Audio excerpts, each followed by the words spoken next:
Good evening.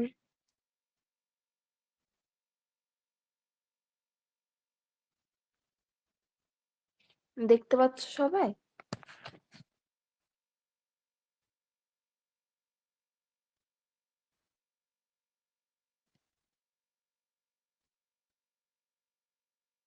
ওকে। আগের দিন schizophrenia বোঝা গিয়েছিল? মানে আগের দিন যতটা অব্দি পড়িয়েছিলাম পুরোটা বোঝা গিয়েছিল? আজকে বোধহয় ধরার কথা ছিল না?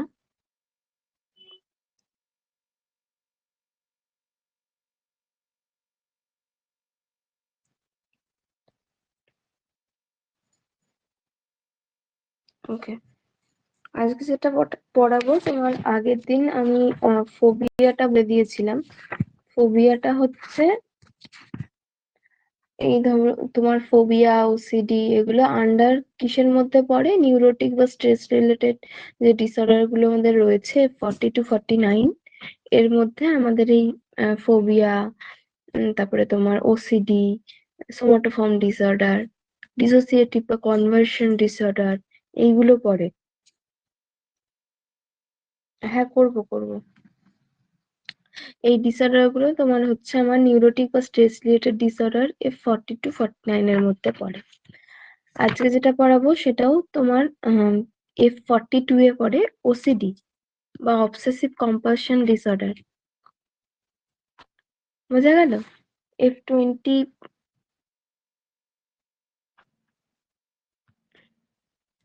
F42 এ পড়ে হচ্ছে অবসেসিভ কম্পালসিভ ডিসঅর্ডার, F40.0 হচ্ছে প্রিডমিনেন্ট অবসেসিভ থট এবং রুমিনেশন, F40.1 এ হচ্ছে প্রিডমিনেন্টলি কম্পালসিভ অ্যাক্ট।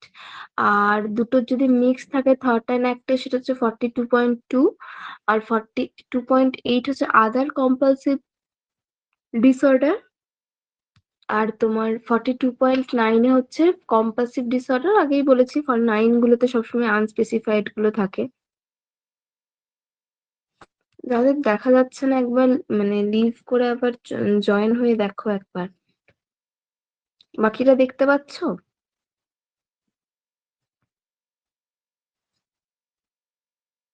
ওকে।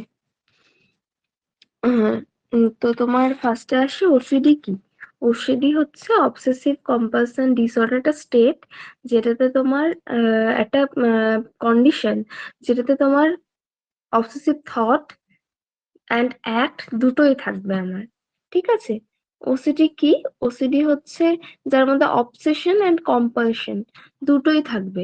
যেটার মধ্যে কি কি হবে? এটা একটা সাইকোমোটর ডিস্টারবেন্স যেটার মধ্যে রিপিটেটিভ আনওয়ান্টেড থট থাকবে, আইডিয়া অ্যান্ড ফিলিংস থাকবে। যেটা কি করবে? যেটা রেজাল্ট করবে repetitive ritualistic action. Normal daily লাইফের ক্ষেত্রে একটা repetitive unwanted thought, idea or feelings, যেটা রেজাল্টে কি হবে?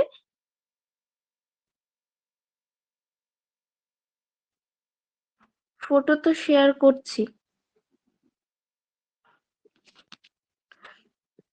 হ্যাঁ, এটা আমি যাদের কাছে আর শ্রীবাণী আছে তারা এইটা খুলতে পারো। আমি আর শ্রীবাণী থেকে বলছি।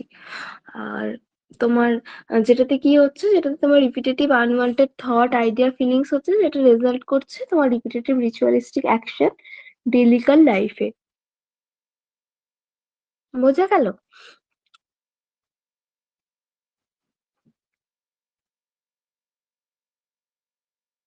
অ্যাকচুয়ালি ওসিডিটা তোমার হচ্ছে আউটস্ট্যান্ডিং একটা সিম্পটম যেটা তোমার কি করবে?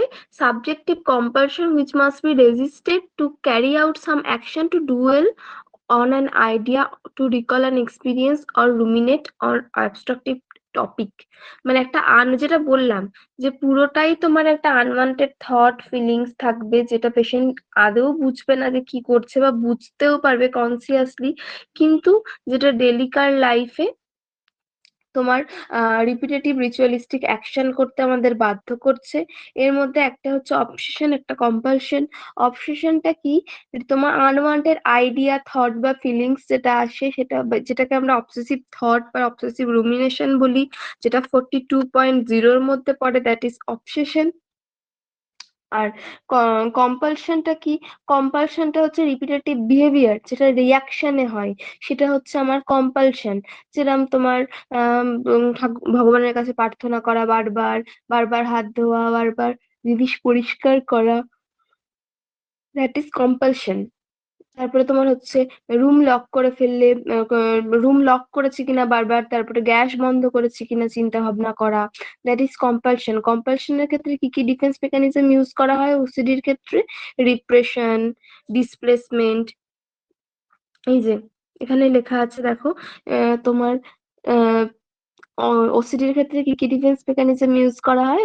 ওসিডির ক্ষেত্রে রিপ্রেশন, ডিসপ্লেসমেন্ট, আইসোলেশন, আনডুইং, এই ডিফেন্স মেকানিজম গুলি ইউজ করা হয়। বোঝা গেল? অ্যাকচুয়ালি কি হয়, অবসেশনের পর কম্পালশনটা হয়। কম্পালশনটা কি করে, অবসেসিভ যে থট গুলো আসছে এটাকে ব্যালেন্স করে দেয়। অবসেসিভ থটে আসছে ধরো যে উম আমার হাতটা নোংরা রয়েছে, আমি গ্যাসটা বন্ধ করতে ভুলে গেছি। কম্পালসিভ একটা কি হচ্ছে, আমার আমি বারবার হাত ধুচ্ছি, বারবার দেখতে যাচ্ছি গ্যাসটা অফ করেছি কিনা। বোঝা গেল? হ্যাঁ, একদমই তাই। তো তোমার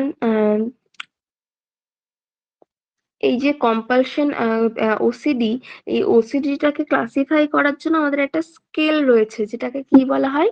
Y box scale. Y box স্কেলটা কি?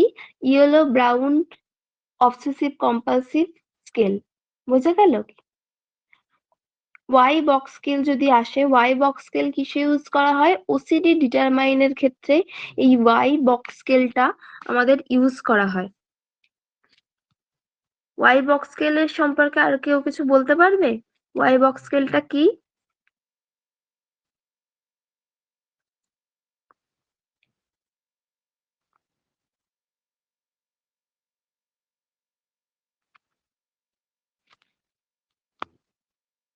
ওয়াই বক্স স্কেলটা সম্পর্কে আর কেউ কিছু বলতে পারবে? ওয়াই বক্স স্কেলটা কত কত পয়েন্ট থাকে, স্কোরিংটা?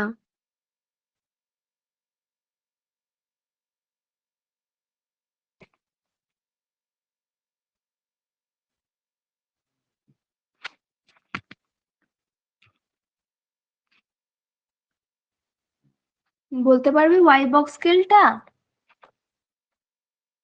আচ্ছা, একটু লিখে নাও। হ্যাঁ, আমি এটাই দিতে ভুলে গেছি, একটু লিখে নাও।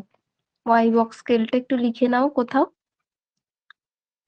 ওয়াই বক্স স্কেলটা তো বললাম ওসিডির ক্ষেত্রে ইউজ করা হয়।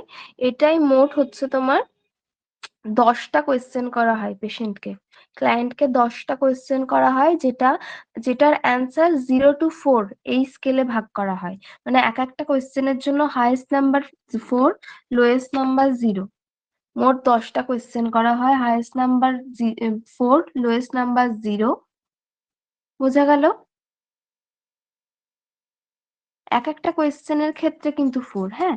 আর যেহেতু 10টা কোয়েশ্চেন করা হয়, টোটাল স্কোর হচ্ছে লোয়েস্ট নাম্বার 0 আর হাইয়েস্ট নাম্বার 40। 0 to 7 যদি স্কোর করে তাহলে তাকে বলা হয় সাব ক্লিনিক্যাল সিমটমস। 8 to 15 যদি স্কোর করে তাকে বলা হয় মাইল্ড সিমটমস। 16 to 23 যদি কোয়েশ্চেন অ্যান্সার দেয়, মানে স্কোর করে, তাকে বলা হয় মডারেট সিমটমস। 24 to 31 যদি স্কোর করে তাহলে তাকে বলা হয় সেভিয়ার সিমটমস। 32 to 40 যদি স্কোর করে তাকে বলা হয় এক্সট্রিম সিমটমস।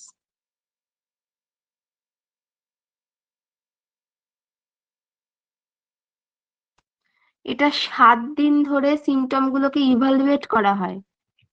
7 দিন ধরে ক্লায়েন্টকে রেখে সিমটম গুলোকে ইভালুয়েট করা হয়। মোট হচ্ছে 10টা কোয়েশ্চেন করা হয়। এক একটা কোয়েশ্চেনের লোয়েস্ট মার্কস 10 আর হাইয়েস্ট মার্কস 4। টোটাল স্কোর 10টা কোয়েশ্চেনের লোয়েস্ট মার্কস 0, হাইয়েস্ট মার্কস হচ্ছে 10 বললাম না, 10টা কোয়েশ্চেন করা হয়, এক একটা কোয়েশ্চেনের 4 করে মার্কস, 0 লোয়েস্ট আর 4 হাইয়েস্ট। আর টোটাল স্কোর 0 লোয়েস্ট আর তোমার 40 হাইয়েস্ট।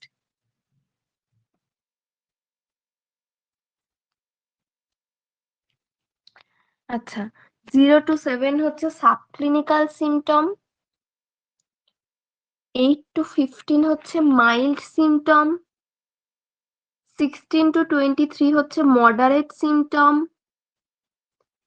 16 to 23 হচ্ছে 16 to 23 মডারেট সিমটম, 24 to 31 হচ্ছে সেভিয়ার সিমটম, আর 32 to 40 হচ্ছে এক্সট্রিম সিমটম। 7 দিন ধরে পেশেন্টকে ইভালুয়েট, পেশেন্টের যে ক্লিনিক্যাল সাইন গুলো আছে সেগুলো ইভালুয়েট করা হয়।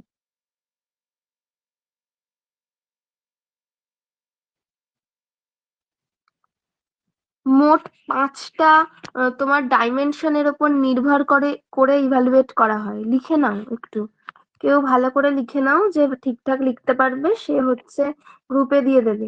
বোঝা গেছে?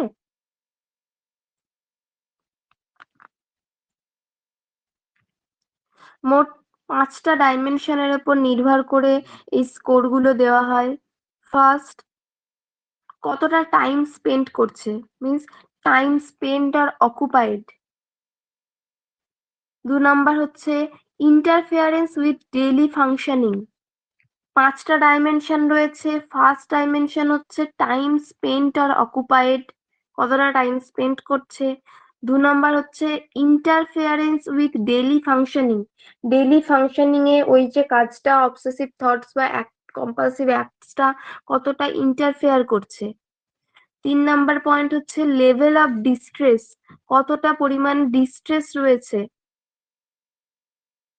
5টা ডাইমেনশন, কি কি 5টা ডাইমেনশনের উপর নির্ভর করে এই যে তোমার টুলটাকে তৈরি করা হয়েছে। লেভেল, থার্ড পয়েন্ট হচ্ছে level of distress. Fourth point হচ্ছে ডিগ্রি অফ রেজিস্টেন্স, ওর রেজিস্টেন্স ক্ষমতাটা কতটা। আর 5 নাম্বার পয়েন্ট হচ্ছে ডিগ্রি অফ কন্ট্রোল। বোঝা গেছে?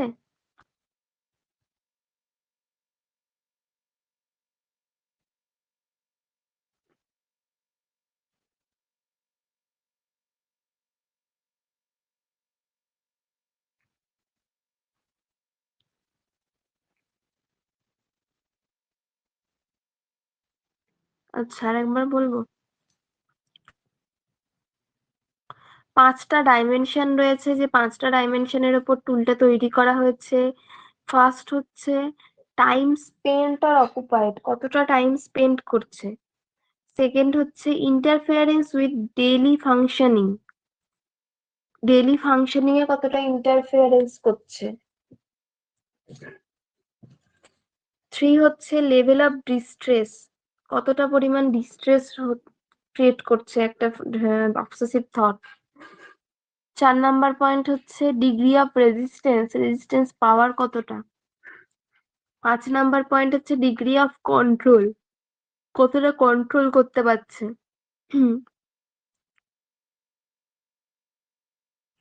Time spent or occupied.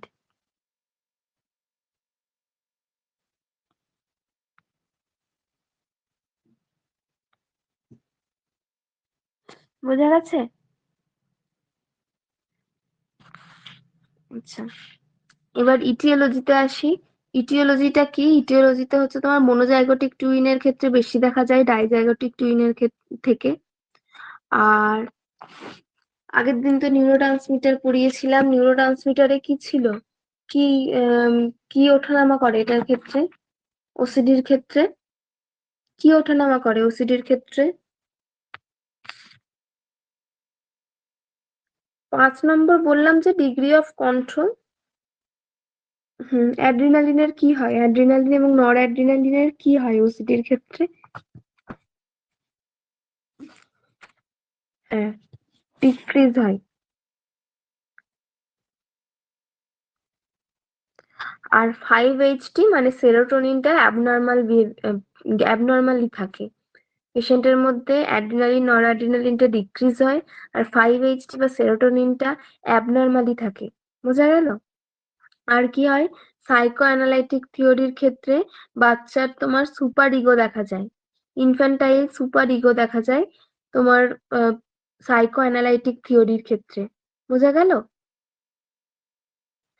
আর কি হয়, আর হচ্ছে প্রি অডিপাল এবং স্যাডিস্টিক ফেজ যে রয়েছে, সাইকোঅ্যানালাইটিকে, সেখানে রিগ্রেশন দেখা যায়, প্রি অডিপাল আর স্যাডিস্টিক ফেজে রিগ্রেশন দেখা যায়। ও কি কি ডিফেন্স মেকানিজম এখানে ইউজ করে আগেই বলেছি, আইসোলেশন, আনডুইং, তারপরে তোমার ডিসপ্লেসমেন্ট, রিয়াকশন ফরমেশন, রিপ্রেশন, এই তোমার ডিফেন্স মেকানিজম গুলো ইউজ করে এই ক্ষেত্রে। বোঝা গেল?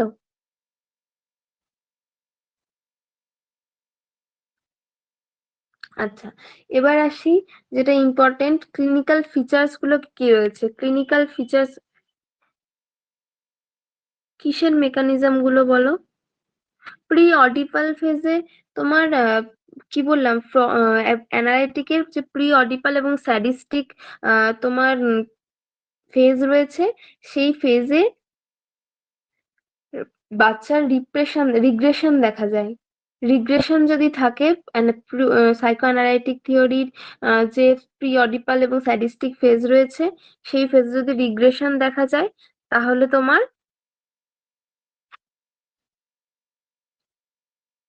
বুঝতে পারছি না ঠিক মেকানিজম বলতে কি জানতে চাইছো।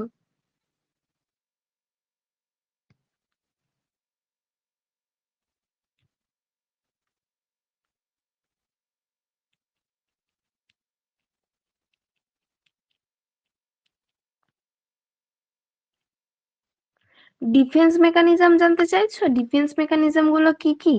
ও আচ্ছা আচ্ছা, আমার যেটা আবার কিসের মেকানিজম। ও, ডিফেন্স মেকানিজম গুলো তোমার হচ্ছে রিপ্রেশন, ডিসপ্লেসমেন্ট, তারপরে আইসোলেশন, আনডুইং, রিয়াকশন ফরমেশন। আরেকবার বলবো, reaction formation, undoing, displacement, isolation, repression. বোঝা গেছে?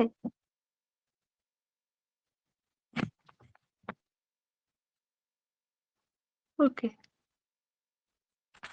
ক্লিনিক্যাল ফিচার্স গুলো কি?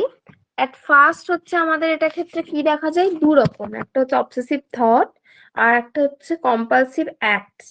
দু রকমের আমার জিনিস দেখা যাচ্ছে। বোঝা গেল? আমার অবসেসিভ থটের মধ্যে কি আসছে, অবসেসিভ থটের মধ্যে আমার আগেই বলেছি, অবসেসিভ থটের মধ্যে আমার আসছে কিছু রিপিটেটিভ আনওয়ান্টেড থট গুলো। আমার অবসেসিভ থটের মধ্যে কি আসছে, যেগুলো পেশেন্টের মাইন্ডে কিছু ওয়ার্ড, কিছু আইডিয়া বা কিছু বিলিভ, যেটা জোর করে ইনক্লুড করা হচ্ছে পেশেন্টের মাইন্ডের মধ্যে, সেটা আনপ্লেজেন্ট এবং শকিং টু দ্য পেশেন্ট, সেটা হতে পারে। অবসেসিভ ইমেজেস, কিছু তোমার ভিভিড ইমেজ রয়েছে, সেই সমস্ত ইমাজিনারি গুলো পেশেন্টের সামনে তুলে ধরা হচ্ছে, যেরকম তোমার অ্যাবনর্মাল সেক্সুয়াল প্র্যাকটিস হতে পারে, কিছু ডার্টি ইমেজ হতে পারে। এই সমস্ত জিনিসগুলো পেশেন্টের সামনে ইমেজের আকারে তুলে ধরা হচ্ছে। রুমিনেশন কি, কিছু ডিবেট, ইন্টারনাল ডিবেট যেগুলো পেশেন্টের মনের মধ্যে রয়েছে, যেগুলো প্রত্যেক দিনের এভরিডে ওয়ার্ক গুলোকে হ্যাম্পার করছে। আর ডাউট, ডাউট কি, স্টোভ অফ করতে ভুলে যাওয়া, তারপরে তোমার দরজা লক আছে কিনা, লক করেছে কিনা সেটাকে ভাবতে থাকা বারবার। এই সমস্ত ব্যাপারগুলো একটা পার্সনকে কম্পালসিভ অ্যাক্ট করতে বাধ্য করছে। সেটা কি, সে বারবার চেক করতে যাচ্ছে যে স্টোভটাকে বন্ধ করলাম কিনা, দরজাটাকে বন্ধ করেছি কিনা, এই ব্যাপারটা। বারবার হাত ধুতে যাচ্ছে। অবসেসিভ ইম্পালসেসটা কি, অবসেসিভ ইম্পালসেসটা আমার হলো যে বারবার কোনো একটা কোন একটা কাজ, এম্বারেসিং কাইন্ড অফ কোন একটা কাজ, সেটা বারবার অ্যাক্ট করা। যেরকম তোমার কোন একটা বাচ্চাকে মারা, বা তোমার পিসফুল এরিয়ায় যেরকম চার্চ টার্চ এরকম জায়গায় শাউট করা, মন্দিরে গিয়ে খুব পরিমাণে কান্নাকাটি করা, দ্যাট ইজ মানে ইউজুয়ালি মানে যেটা খুব খুব পরিমাণে হচ্ছে, যেটা এম্বারেস করছে প্রত্যেককে, দ্যাট ইজ হচ্ছে অবসেসিভ ইম্পালসেস। আর অবসেসিভ রিচুয়ালটা কি, যেটা বললাম বারবার হাত ধোয়া, তারপরে তোমার আর কি আছে, বারবার হাত ধোয়া রয়েছে, তারপরে তোমার দাঁড়াও বলছি, আর একটা কি ছিল,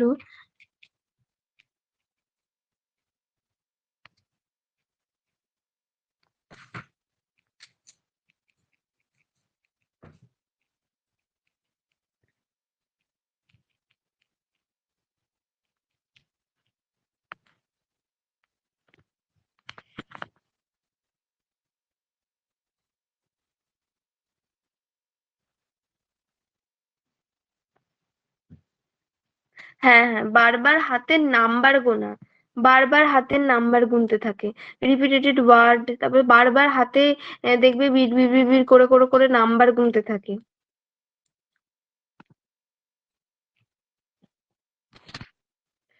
আচ্ছা, তারপরে আসে অবসেসিভ স্লোনেস। পেশেন্ট এতটাই একদম লাস্ট পর্যায়ে এটা হয়, এতটাই এই কাজ রিচুয়ালিস্টিক বিহেভিয়ার গুলো করতে করতে স্লো হয়ে যায় যে ডেইলি অ্যাক্টিভিটিসে প্রচন্ড পরিমাণে ও একদম স্লো হয়ে যাচ্ছে। বোঝা গেল? দ্যাট ইজ হচ্ছে এগুলো এই কটাই হচ্ছে তোমার ওসিডি।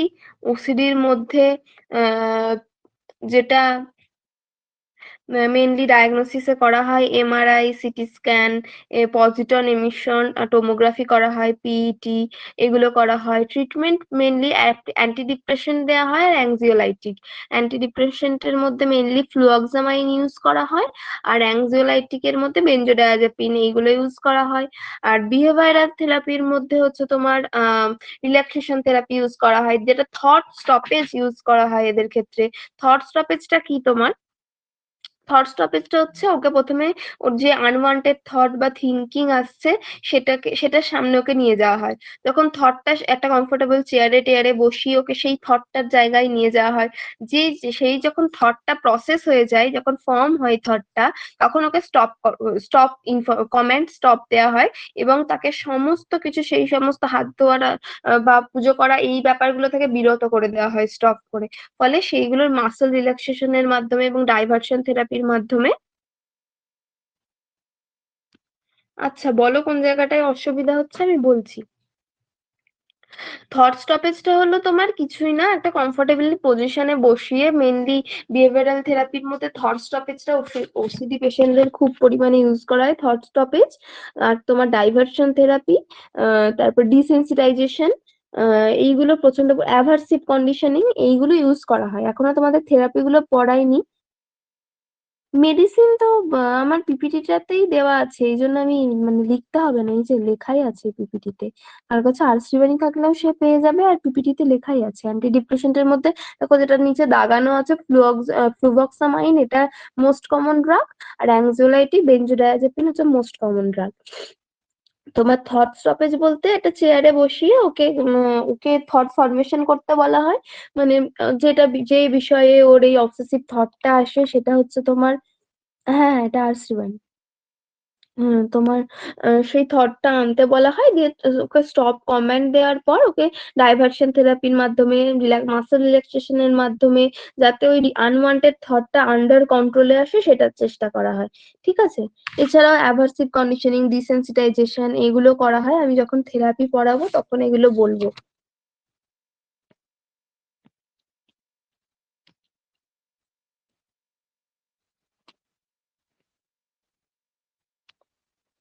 বোঝা গেছে এই এতটা অবধি, না কারোর কোনো অসুবিধা আছে? কারোর অসুবিধা থাকলে বলো একবার, তাহলে আমি একটা অন্য টপিকে যাবো, তাড়াতাড়ি হয়ে গেল এটা।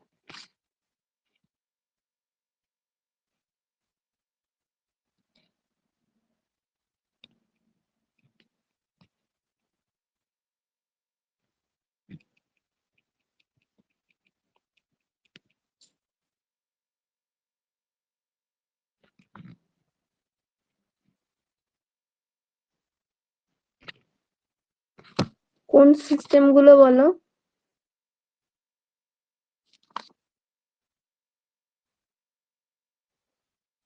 থট স্টপেজটা খুব ইজি। থট স্টপেজটা হচ্ছে তোমার কি বললাম, যে ধরো ওর ওর একটা ওর মনে হয় যে, আর সহজ দিয়েই বোঝো, যে ওর মনে হয় যে ওর হাতটা খুব নোংরা।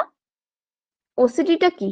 ওসিডিটা হচ্ছে ধরো যে যারা হাত ধোয় তারা কি মনে করে, তারা মনে করে যে ওর হাতটা সবসময় নোংরাই থাকে, এই জন্য বারবার হাত ধোয়, সবকিছু ওর নোংরা মনে হয়।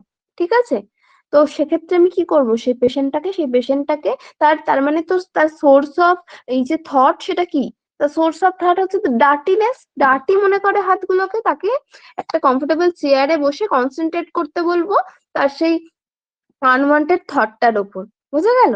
যে তার কোন থটটা থেকে মনে হচ্ছে, তাই সে একটা কোন থটটা থেকে করছে। যখন সে সেই থটটা ফর্ম হয়ে গেল, তখন তাকে আমরা স্টপ কমেন্ট দেবো। এরপরে তোমার ডাইভারশন থেরাপি। 10 কোয়েশ্চেন কি?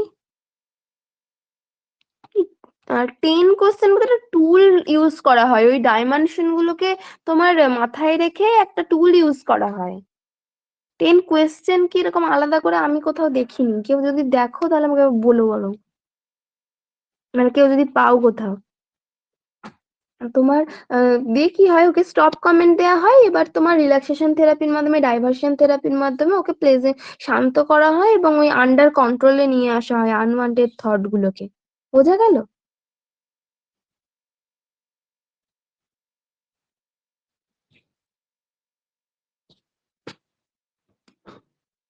এর পরের দিন তোমাদের থেরাপি গুলো পড়াবো, থেরাপি গুলো না পড়ালে অসুবিধা হচ্ছে। থেরাপি আর তোমার ওই যে ফার্মাকোলজি যে ড্রাগ গুলো রয়েছে, ওই ড্রাগ গুলো আর থেরাপি গুলো পড়াবো। সবাই একবার করে দেখে এসো।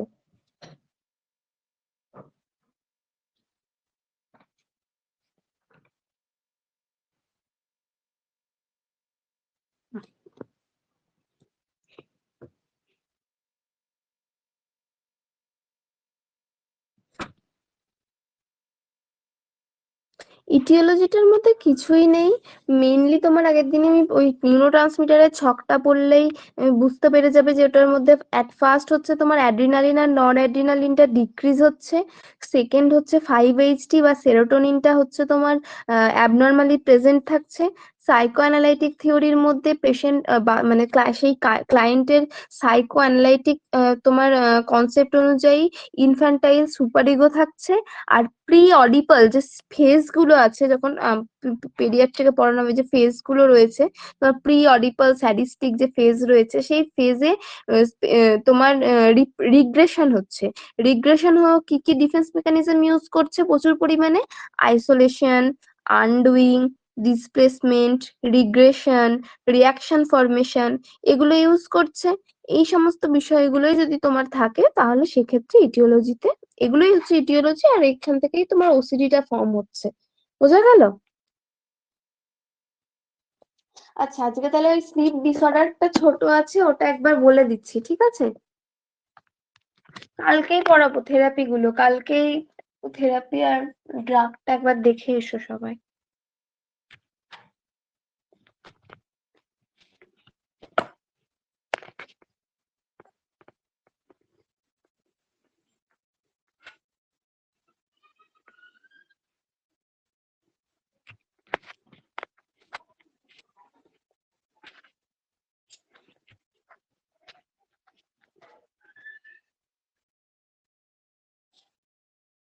আমি তো পিপিটি শেয়ার, ঠিক আছে, যার কাছে বই নেই কিছু তো আছে, মানে এতদিন ক্লাসে মানে ইয়েতে যা পড়েছো সেই সমস্ত কিছু তো আছে যে থেরাপি কি ছিল, সেগুলোই দেখবে।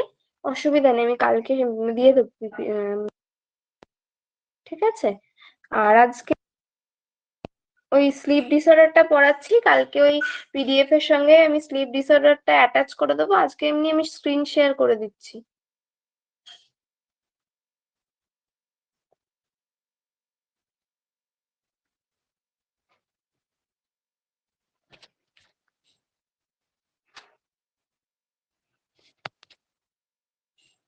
দেখা যাচ্ছে স্লিপ ডিসঅর্ডারটা?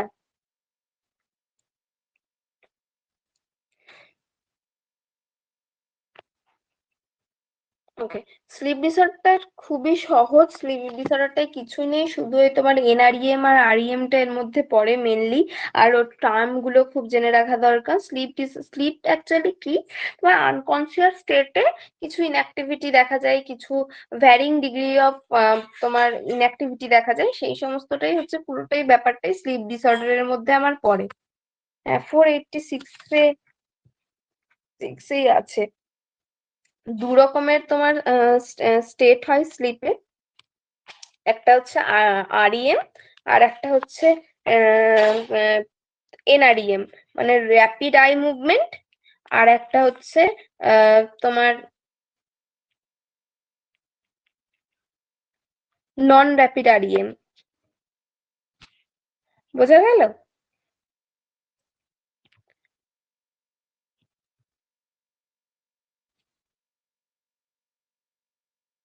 স্লিপ ডিসঅর্ডার আগে বললাম যে ওই ড্রাগ আর থেরাপি গুলো কালকে পড়াবো, কারণ এক এক করে ডিজিজ পড়াচ্ছি তো, থেরাপি গুলো পড়ালে সুবিধা হবে তোমাদের বুঝতে।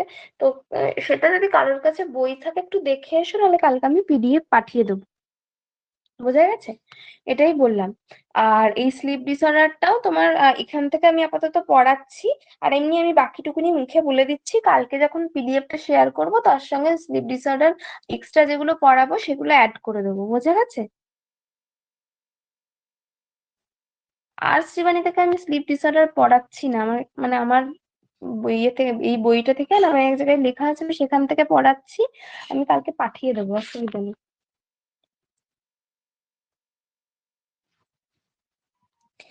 আচ্ছা, ফার্স্টে আসি। তোমার স্লিপ ডিসঅর্ডারের দুটো স্টেট মেনলি। কি কি দুটো স্টেট মেনলি রয়েছে? তোমার একটা হচ্ছে নন নন র্যাপিড আই মুভমেন্ট বা সিঙ্ক্রোনাইজ স্লিপ, আর একটা হচ্ছে র্যাপিড আই মুভমেন্ট বা হচ্ছে তোমার ড্রিমিং স্লিপ যেটাকে আমরা বলি। সেটা হচ্ছে তোমার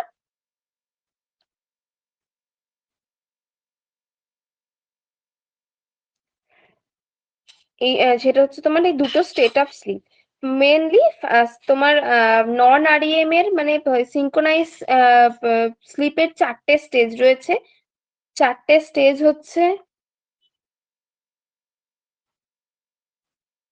মেনলি চারটে তোমার স্টেজ রয়েছে। চারটে স্টেজের ফার্স্ট স্টেজে হচ্ছে তোমার ওয়েকফুলনেস থেকে স্লিপে ট্রানজিশন হয়। সেকেন্ড স্টেজে হচ্ছে ইইজি অ্যাক্টিভিটি ইনক্রিজ হয়। ইইজির ফুল ফর্মটা কেউ বলতে পারবে?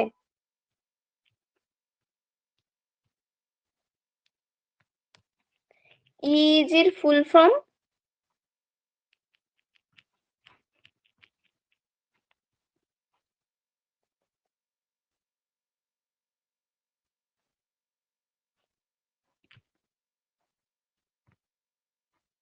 হুম, ইলেকট্রোএনসেফালোগ্রাম। তারপরে স্টেজ থ্রিতে গিয়ে তোমার আই মুভমেন্টটা বন্ধ হয়, সিজ হয়। আর ডিপ স্লিপে থার্ড এবং ফোর্থ থেকে আস্তে আস্তে ডিপ স্লিপে চলে যায়। আর তোমার মেনলি এনআরইএম আরইএম র্যাপিডলি অল্টারনেটিভলি আমার একটা স্লিপ সাইকেলে চলতে থাকে। একটা স্লিপ সাইকেলের মধ্যে এনআরইএম আরইএম দুটোই থাকে। প্রত্যেকটা তোমার প্রত্যেকটা সাইকেল তোমার 90 to 100 মিনিট করে করে স্টে করে। Duration 90 to 100 minute. মেইনলি তোমার মানে নন র্যাপিড আই মুভমেন্টটা 75। একটা টোটাল যদি আই সাইকেলকে তোমার ফার্স্ট এবং সেকেন্ড স্টেজ হচ্ছে, ফার্স্ট স্টেজে তোমার ওয়েকফুলনেস থেকে স্লিপে ট্রানজিশন হয়। সেকেন্ড স্টেজে যদি তুমি এনসেফালোগ্রাম করে দেখো, ইলেকট্রোএনসেফালোগ্রাম, সেক্ষেত্রে তোমার অ্যাক্টিভিটিটা ডিক্রিজ হয়। আস্তে আস্তে আস্তে থার্ড স্টেজে গিয়ে তোমার আই মুভমেন্টটা স্টপ হয়ে যায়। আর থার্ড এবং ফোর্থ স্টেজে, মানে থার্ডের শেষ থেকে ফোর্থ গুলো অব্দি কনসিডার ডিপ স্লিপে থাকে পেশেন্ট। বোঝা গেল? আর তোমার এনআরইএম মেইনলি পুরোটা যদি 100% ধরো, তাহলে এনআরইএম হচ্ছে 75%, আর আরইএম হচ্ছে 25%। বোঝা গেল?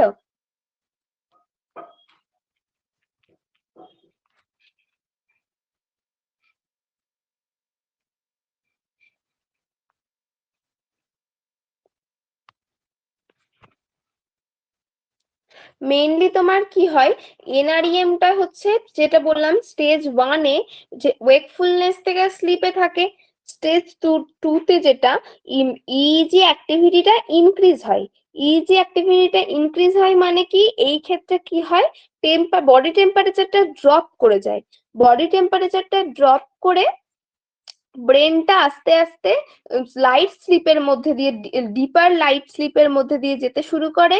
এবং ব্রেনের ওয়েভ গুলো স্লো হয়ে যায়, স্লো ডাউন হয়। ব্রেনের ওয়েভ গুলো স্লো ডাউন হয়। বোঝা গেল? আর তারপরে তোমার ডিপ স্লিপের ক্ষেত্রে কি হচ্ছে, N4-এ যে ডিপ স্লিপটা হচ্ছে, এই স্টেজ 4-এ যে ডিপ স্লিপটা হচ্ছে, এখানটায় তোমার স্লো ওয়েভ স্লিপ হয়। আর এইখানটায় তোমার ক্রিটিক্যাল টাইম, এই যে এই সময়টাতে ডিপ স্লিপের ক্ষেত্রে তোমার tissue repair, immune function, physical growth, এগুলো সবটাই তোমার ডিপ স্লিপের ক্ষেত্রে হয়।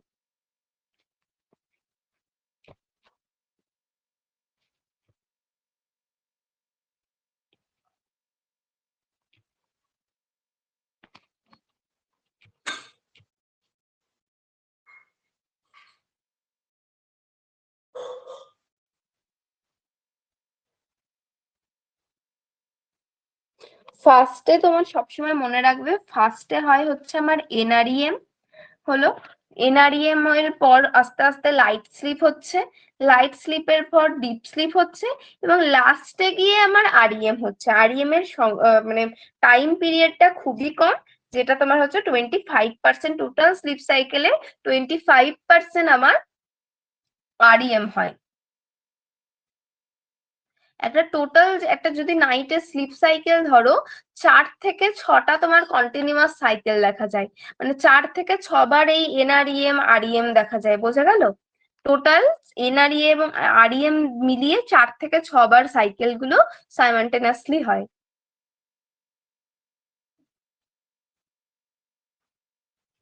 বোঝা গেল কি বললাম?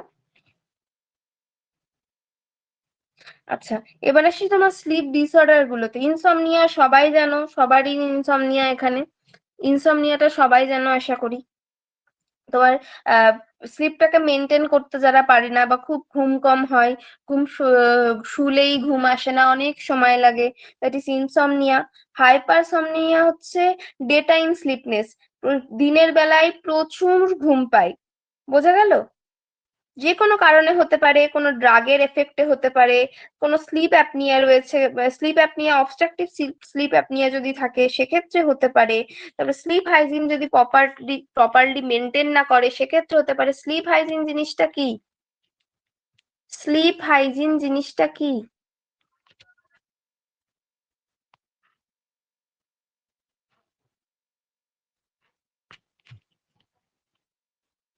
স্লিপ হাইজিন জিনিসটা কি বলো একটু কেউ। ইজি।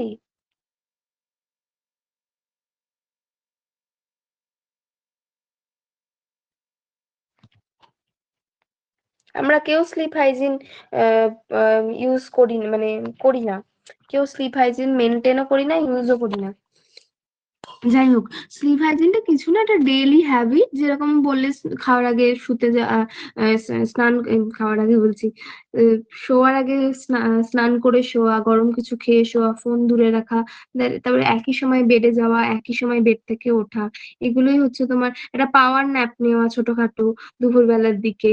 উম আমরা তো বিশাল যারা ঘুমাই দুপুরবেলায় অনেক ঘুমিয়ে গেলাম, কোনোদিন ঘুমালামই না, এই ব্যাপারটা যেগুলো আমাদের ক্ষেত্রে একদমই সম্ভব না, দ্যাট ইজ স্লিপ হাইজিন। আর হ্যাঁ, একদমই তাই, স্লিপ মেনটেন করা, সেগুলো যদি প্রপার মেনটেন না হয় সেক্ষেত্রে হাইপারসomnia বা যেটাকে আমরা somnolence বলি সেটা হয়। আর স্লিপ অ্যাপনিয়াটা কি?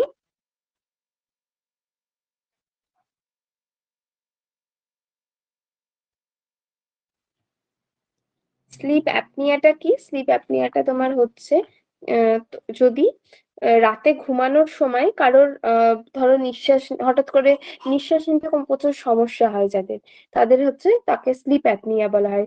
মানে ব্রিদিংটা রিপিটেডলি স্টপ এবং স্টার্ট হয়, দ্যাট ইজ স্লিপ অ্যাপনিয়া। বোঝা গেল?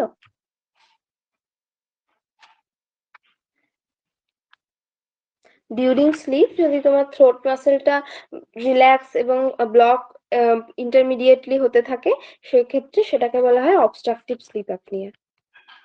হ্যাঁ, absence of breathing during sleep. হ্যাঁ, স্নোরিং হবে। আচ্ছা, তারপরে তোমার নার্কোলেপসিটা কি? Recurrent uncontrollable attack of daytime sleepiness, often associated with temporally muscular excitement, surprise, anger। এটা তোমার যে সমস্ত স্লিপ, বেশিরভাগ স্লিপ ডিসঅর্ডার পেশেন্ট যারা রয়েছে তাদের ক্ষেত্রেই এই তোমার এটা দেখা যায়। এটা তোমার এক্ষেত্রে কি হচ্ছে, recurrent uncontrollable attack of daytime sleepiness, মানে দিনের বেলা যখন ঘুমাচ্ছে, বেশিরভাগ যাদের তোমার আহ এনআরইএম এর সমস্যা রয়েছে, মানে ডিপ স্লিপ হয় না, তাদের ক্ষেত্রে এই নার্কোলেপসিটা দেখা যায়। বোঝা গেল? নার্কোলেপসিটা কি? নার্কোলেপসিটা এক ধরনের তোমার নিউরোলজিক্যাল ডিসঅর্ডার, যেটা স্লিপ ওয়েক সাইকেলটাকে ধরে রাখার জন্য যে ব্রেনের অ্যাবিলিটি, ব্রেন যেটাকে রেগুলেট করে সেটাকে ইম্পেয়ারমেন্ট করে দেয়। এই নিউরোলজিক্যাল ডিসঅর্ডারে আমার কি হচ্ছে, তোমার এই নিউরোলজিক্যাল ডিসঅর্ডারে আমার ব্রেনের যে অ্যাবিলিটি স্লিপ ওয়েক সাইকেলটাকে ধরে রাখার, সেটাকে আমার ইম্পেয়ারমেন্ট করে দিচ্ছে। ফলে কি হচ্ছে, প্রচুর ডে টাইম স্লিপলিনেস হচ্ছে, দিনের বেলায় প্রচুর ঘুমাচ্ছে, বোঝা গেল? মানে দিনের বেলায় তুমি তাকে জাগিয়ে রাখতে পারবে না এবং যখন তখন ঘুম চলে আসবে, আনকন্ট্রোলেবল স্লিপ অ্যাটাক। যখন তখন তোমার ঘুম আসবে এই ক্ষেত্রে। বোঝা গেছে? ক্যাটাপ্লেক্সিটা কি? Sudden brief loss of voluntary muscle tone caused by emotional response, যেরকম তোমার খুব হাসলো, খুব তোমার আহ, আহ, কোনো কারণে খুব সারপ্রাইজ হলো বা কোনো কারণে খুব রেগে গেল, সেক্ষেত্রে ক্যাটাপ্লেক্সিটা দেখা যায়।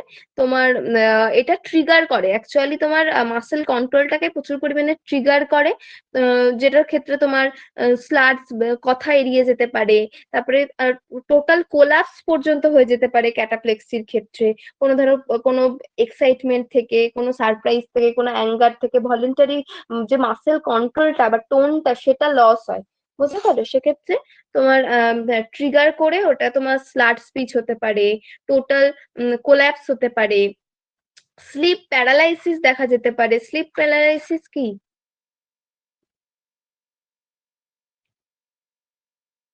স্লিপ প্যারালাইসিস কি?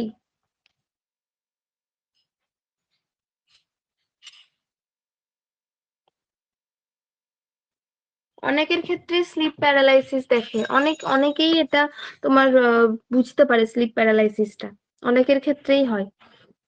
যাই হোক, স্লিপ প্যারালাইসিসটা হচ্ছে ধরো তোমার কোনো কেউ ঘুমিয়ে পড়লে বা ঘুম থেকে হঠাৎ করে জেগে উঠলে কিন্তু কোনোভাবেই কিছুক্ষণের জন্য কোনো কথা বলতে পারবে না, নড়াচড়া করতে পারছো না, দ্যাট ইজ স্লিপ প্যারালাইসিস।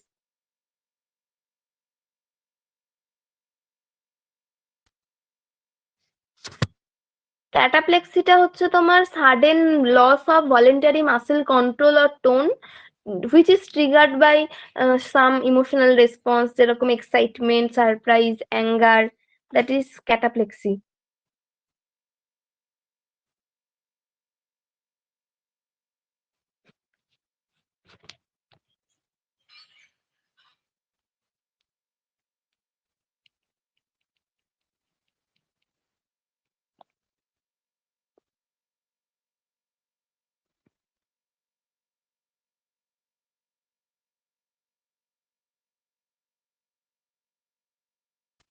এটা তোমার স্লিপ প্যারালাইসিস কেন হয়? হ্যাঁ, বলবো ক্যাটাপ্লেক্সি।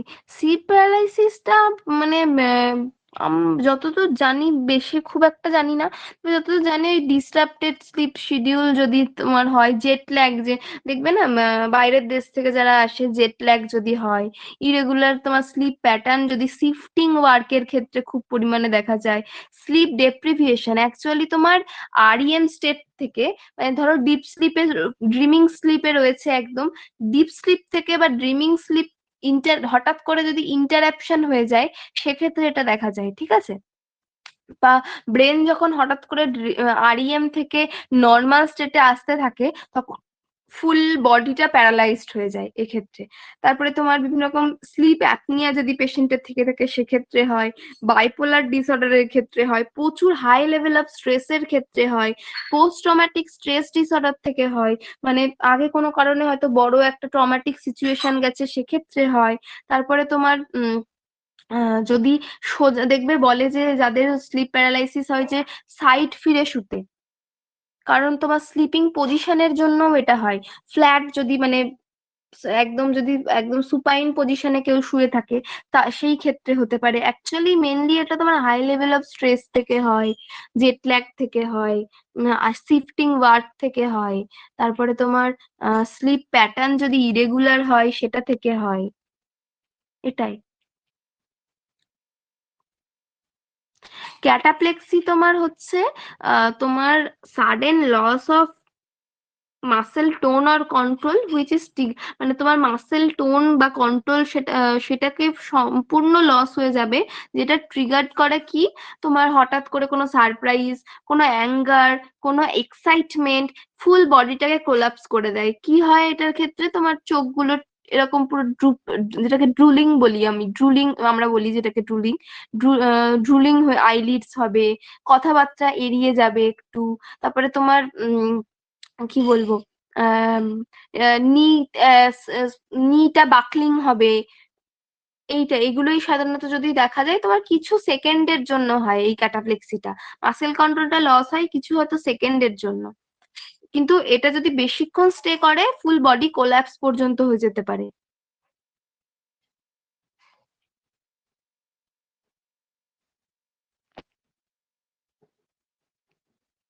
হুম হুম হুম।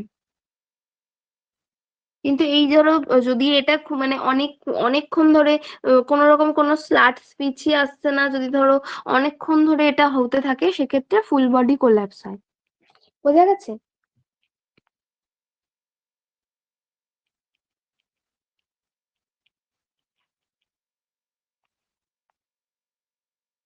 আচ্ছা, সোমনাম্বুলিজমটা কি? সোমনাম্বুলিজমটা হলো, এটা এক ধরনের তোমার স্লিপ ওয়াকিং, ঘুমের মধ্যে হাঁটা, সবাই জানে। অনেকেই, কারোর মধ্যে আছে ঘুমের মধ্যে হাঁটা স্বভাব?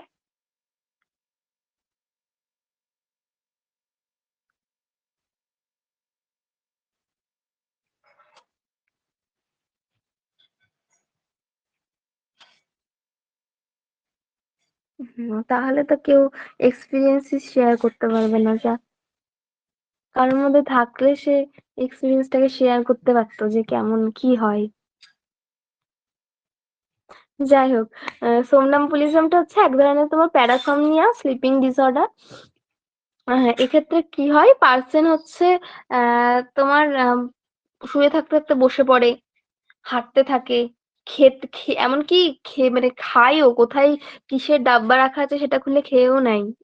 এটা একটা তোমার এক ডিপ স্লিপের একটা স্টেট, কিন্তু ডিপ স্লিপের মধ্যে পড়ে সোমনাম্বুলিজমটা। কিন্তু এগুলো সবকিছুই হয় এর মধ্যে।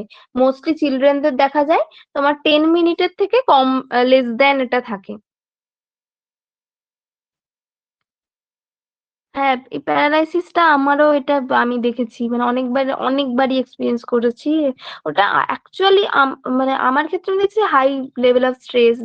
অনেক এটা হস্টেলে যারা থাকতে এটা অনেকের মধ্যে মানে দেখতে পারবে। কারণ হস্টেলে মানে বিশেষত যারা নার্সিং পড়ে এসেছো তারা তো অনেকের মধ্যে দেখতে পাবে হাই লেভেল অফ স্ট্রেস এত পরিমাণ থাকে। এটা অনেকের মধ্যে দেখা যায় এই ঘুমের কি বলে এই স্লিপ প্যারালাইসিসটা।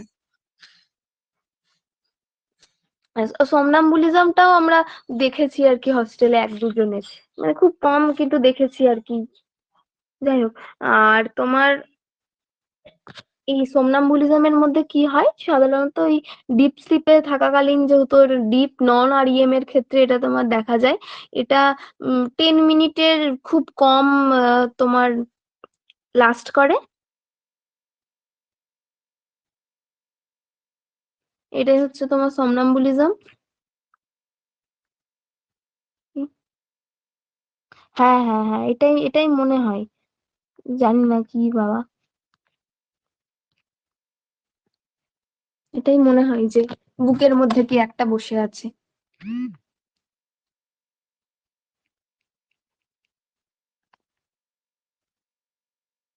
আচ্ছা, এরপরে আসি হচ্ছে ব্রুক্সিজম। হ্যাঁ, ব্রুক্সিজমটা হচ্ছে ডিউরিং স্লিপিং, দাঁতে মানে না, দাঁতে দাঁত ঘষছিস কেন, ক্লিনচিং করা যেটাকে আমরা বলি, ক্লিনচিং বা গ্রাইন্ডিং করা, যেরকম জাবর কাটে গরু সেরকম টাইপের। হ্যাঁ হ্যাঁ, দাঁত কটমট করা যেটাকে বলে, দাঁত কটমট করা, তারপরে ক্লিনচিং করা, জাবর কাটার মতো কিছু খাচ্ছে একটা এরকম করা, দ্যাট ইজ হচ্ছে তোমার ব্রুক্সিজম।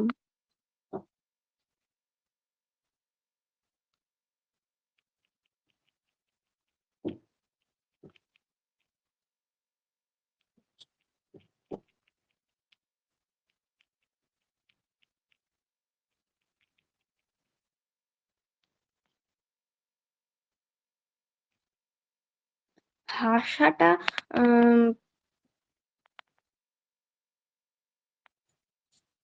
ভাষাটাকে তোমার বলে হচ্ছে হিপনোগেলি। লাফিং ডিউরিং স্লিপটাকে তোমার বলা হয় হিপনোগেলি। আর কাদাটাকে বলা হয় স্লিপ টেরর্স।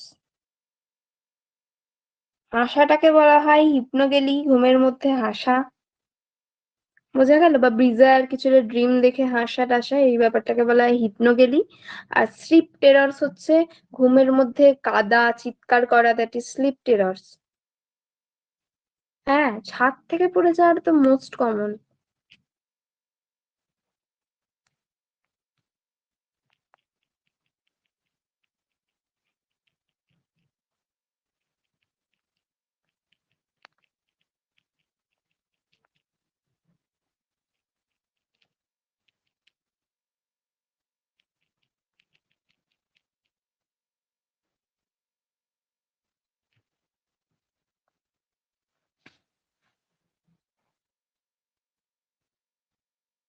কি বলে এটাকে?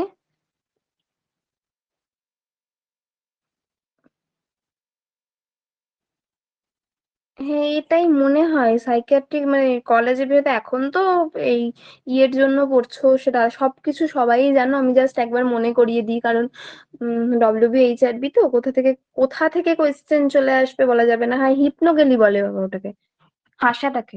আর স্লিপ টেরার্স হচ্ছে তোমার কাদাটাকে বলে। আহ মানে কোথা থেকে WBHRB কোয়েশ্চেন দিয়ে দেবে, অ্যাপ্লাইড দেবে, প্র্যাকটিক্যাল দেবে, থিওরিটিক্যাল দেবে, কেউ জানে না। কারণ আমরা একবার জাস্ট এক্সাম দিয়েছি। কেউ জানে না, কেউ জানে না।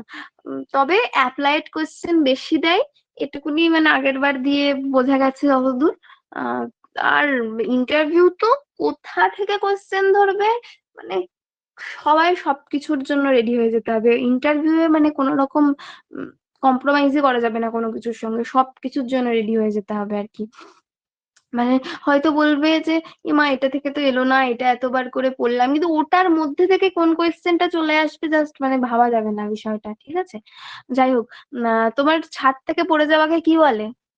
ধরো এরকমই, ধরো না এটাই, এরা একটা কোয়েশ্চেন দিল মেন্টাল হেলথে, যে একটা পেশেন্ট এসে কমপ্লেন করছে যে আমার মনে হয় আমি ছাদ থেকে পড়ে যাচ্ছি, দিয়ে জেগে উঠছি। দ্যাট ইজ, কি বলে এটাকে, কি ডায়াগনোসিস করো, কি বলবে এটাকে?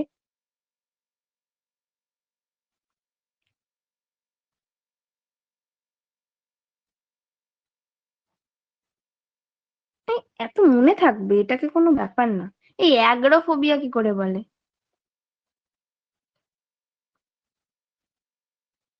হিপনিক জার্ক বলে এটাকে, হিপনিক জার্ক। এটা ইজ হিপনিক জার্ক।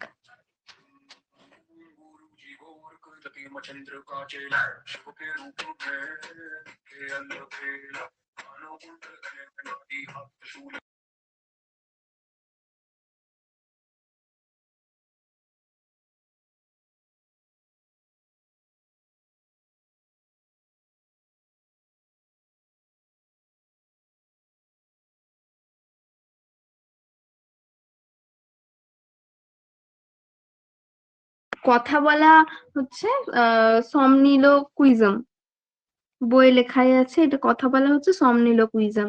যেগুলো এক্সট্রা বললাম এগুলো আশা করি আসবে না, সেরকম কিছু ইম্পর্টেন্ট না, তাও জেনে রাখো, কাজে লাগবে পরে।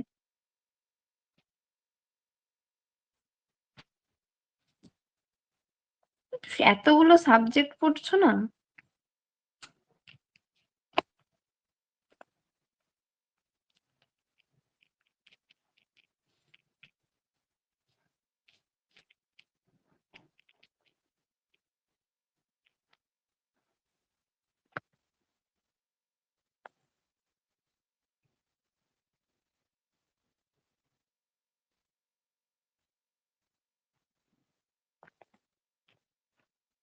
ক্যাটাপ্লেক্সির এক্সাম্পল বলতে, তোমার ক্যাটাপ্লেক্সির এক্সাম্পল কি বলবো? ক্যাটাপ্লেক্সির এক্সাম্পল ধরো ওই ও যেটা বললো, হাসতে হাসতে মানে এই কিছু এক্সাইটমেন্টে তুতলে যাওয়া।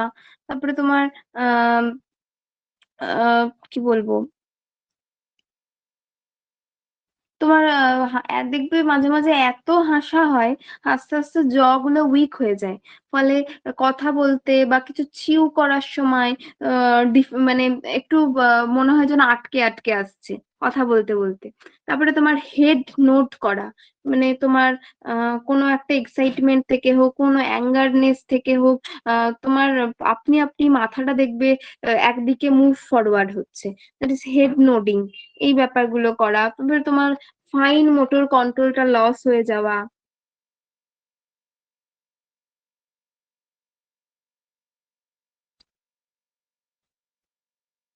বোঝা গেল? এগুলোই হচ্ছে তোমার স্লিপ ডিসঅর্ডারের মধ্যে পড়ছে। যাই হোক, আমি কালকে এইগুলো অ্যাড করে দেবো। আর তোমরা কালকে থেরাপি আর হচ্ছে এগুলো ড্রাগ গুলো একবার দেখে এসো। বেশি আর নেই আমাদের মেন্টালে, সাইকিয়াট্রিকের পর পেডিয়াট্রিক ধরতে হবে। দেখো মানে আসতে পারার কথা, কারণ আমাদের সময় ওরকম হয়েছিল যে ওই মানে আমরা খবর পেয়েছিলাম যে ওই হসপিটাল গুলোতে কত কত ভ্যাকান্সি, মানে কত কত দরকার আছে এখনো, সেগুলো একটা লিস্ট আর কি দেওয়ার জন্য। তো এখনো তো আমাদের হসপিটালে ওগুলো চাইছে, মানে কত কত ভ্যাকান্সি আছে এগুলো চাইছে আর কি। তো আশা করি, তো আসার কথা চাইছে। আর সত্যিই সব হসপিটালে প্রচুর পরিমাণে স্টাফ ক্রাইসিস আছে, প্রচুর স্টাফ ক্রাইসিস। নেই, আমরা ডিউটি করি একজন স্টাফ, দুজন স্টাফ, মানে নেই স্টাফ বলতে গেলে। জানি না কি করবে এবার।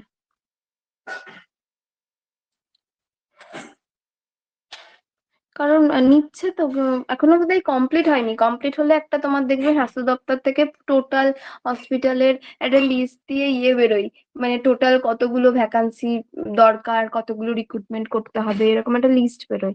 এখনো কমপ্লিট হয়নি, ওটা চেয়েছে জানি, কিন্তু তোমার এখনো কমপ্লিট হয়নি। আগের বারের হিসাব যদি বলো, তাহলে আগের বারের আমাদের হিসাবে ছিল যে তোমার প্রায় প্রায় 40,000 বোধহয় দরকার ছিল আগের বারের হিসেবে, মনে হয় এরকম এটা শুনেছিলাম আমরা যে 40,000 দরকার আছে। নিয়েছিল তো কই ছাতা।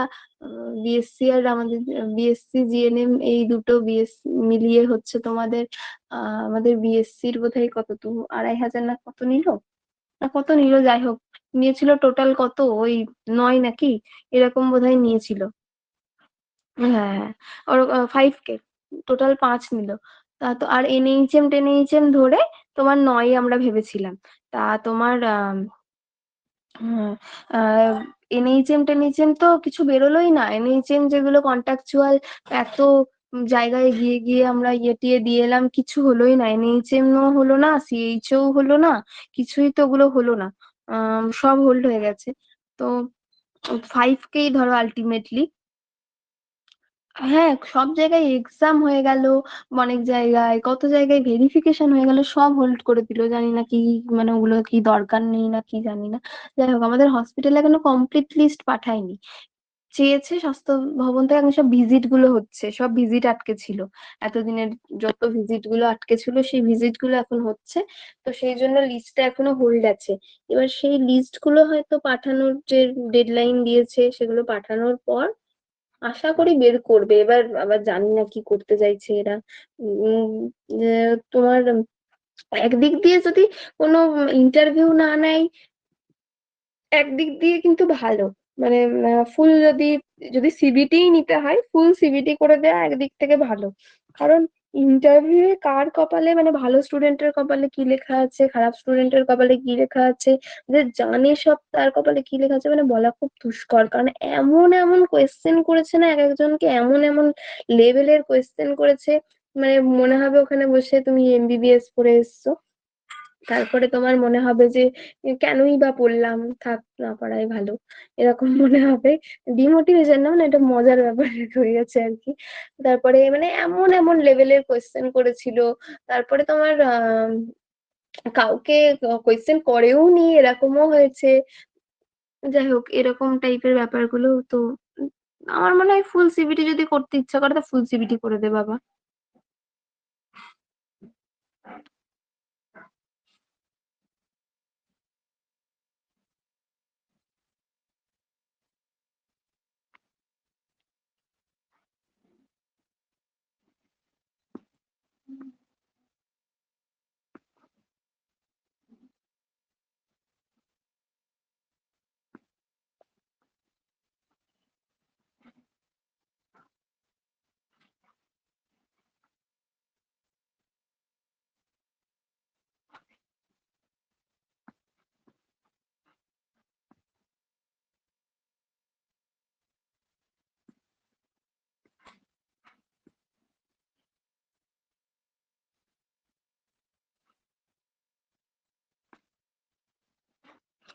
নন নার্সিং সেক্ষেত্রে আমিও তো তোমার সিস্টার টিউটর ছিলাম, সেরকম পড়ার যে খুব একটা সময় পাওয়া গেছে ওই তোমার ভ্যাকান্সি বলছি, বিজ্ঞপ্তি বেরোনোর পর, ওই বিজ্ঞপ্তি বেরোনোও না, আমরা তো ভেবেছিলাম ওই ইন্টারভিউ হবে সবার মতো ছাতা, ওই যখন ওই সিবিটি হবে বললো, ওই সিবিটি হওয়া থেকেই মানে পড়েছি, সিবিটি হওয়ার থেকেই তারপরেই দাদার কাছে ভর্তি হয়েছিলাম, তারপরেই মানে আর কি, মানে পড়েছি আর কি, খুব হাই ফাই মানে পড়েছি তাও না।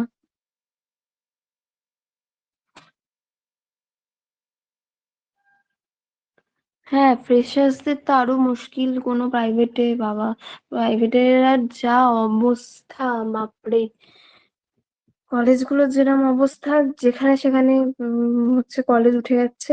দেখো জেনারেল যদি হও তাহলে তো অনেক পেতে হবে, ফালতু কথা বলে লাভ নেই, অনেক পেতে হবে।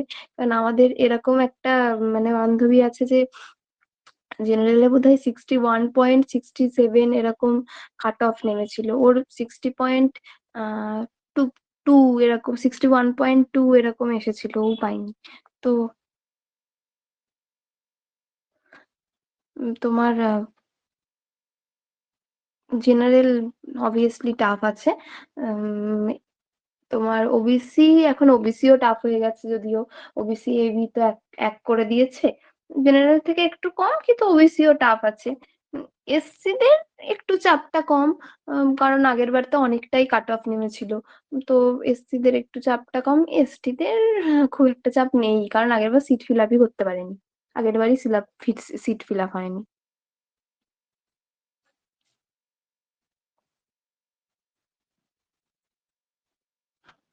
না, হ্যাঁ, এক্সপিরিয়েন্সটা কাউন্ট করতে পারতো, এটা এটা ঠিকই কথা, কারণ হ্যাঁ, বেকার মানে ওই এক্সপিরিয়েন্স কাউন্ট করবে বলে করেছি কি জানি, যাই হোক, যা হোক, কি বলবো।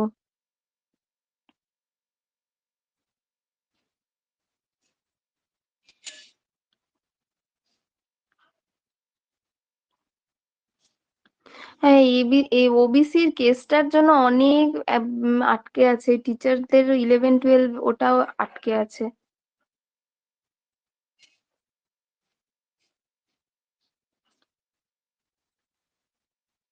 হ্যাঁ, এসসি হয়েও খুব একটা সবাই লাভ করতে পারেনি, মানে সত্যিই পারেনি।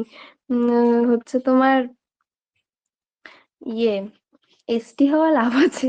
আমাদের সঙ্গে একজন ইন্টারভিউ দিতে গেছিল, তো সে, তাকে দেখে মানে আমরা কত ভেবে চিন্তে, ড্রেস কোড এইসব সব ভেবে চিন্তে গেছি, মানে এরকম আমরা যারা ইয়ে করতাম, তো সে ড্রেস কোড টোড সব ভেবে চিন্তে, কত এরকম ক্লাস হয়ে গেছে ইউটিউবে, দেখবে ড্রেস কোডের জন্য, interview dress code for WB HRB বলে সার্চ করলে দেখতে হবে, কত কেস টেস হয়ে, মানে কত দেখেছি, ড্রেস কোড কোড করে গেছি, সে একটা একটা অদ্ভুত রকমের কম্বিনেশনের পুরো ড্রেস পরে চলে গেছে।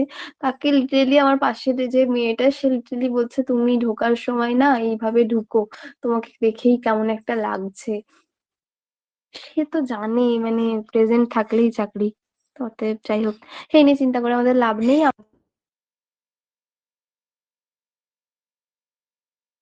চলো, গুড নাইট।